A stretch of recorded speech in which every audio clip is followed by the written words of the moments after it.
ભરૂચ જિલ્લાની ન્યાયાલયોમાં 20,549 કેસોનો નિકાલ તેમજ ₹22.33 કરોડનું સમાધાન નેશનલ લોક અદાલત દ્વારા કરવામાં આવ્યું હતું। ભરૂચ જિલ્લામાં યોજાયેલ લોક અદાલતમાં જુદા જુદા પ્રકારના 6,191 પેન્ડિંગ કેસો, પ્રી લિટિગેશનના 887 કેસો તેમજ ટ્રાફિક ઈ ચલણના 13,471 કેસો મૂકવામાં આવ્યા હતા।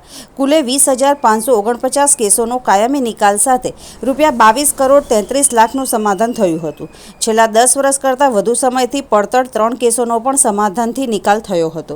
લોક અદાલતને સફળ બનાવનાર તમામ ન્યાયાધીશ, કર્મચારીઓ, વકીલો, પેરાલીગલ વોલેન્ટિયર્સ તેમજ પક્ષકારોનો જિલ્લા કાનૂની સેવા સટ્ટર મંડળના ચેરમેન R.K. દેસાઈ, પૂર્ણકાલીન સચિવ અને DLSA ટીમે આભાર વ્યક્ત કર્યો હતો।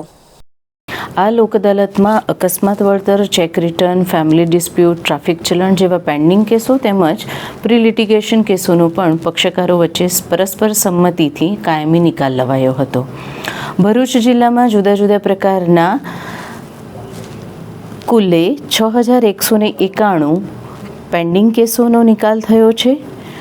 પ્રી લિટિગેશનના 887 કેસોનો નિકાલ થયો છે અને ઈ ચલણના 13,471 કેસો, એમ કુલ્લે 20,549 કેસોનો આ લોક અદાલતમાં કાયમી નિકાલ થયો છે, જેમાં સમાધાનથી સફળ નિકાલ થતાં ₹22,33,43,435 રકમનું સમાધાન થયું છે।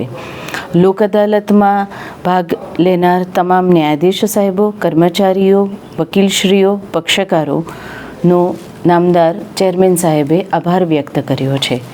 Thank you very much. જય જય ગરવી ગુજરાત।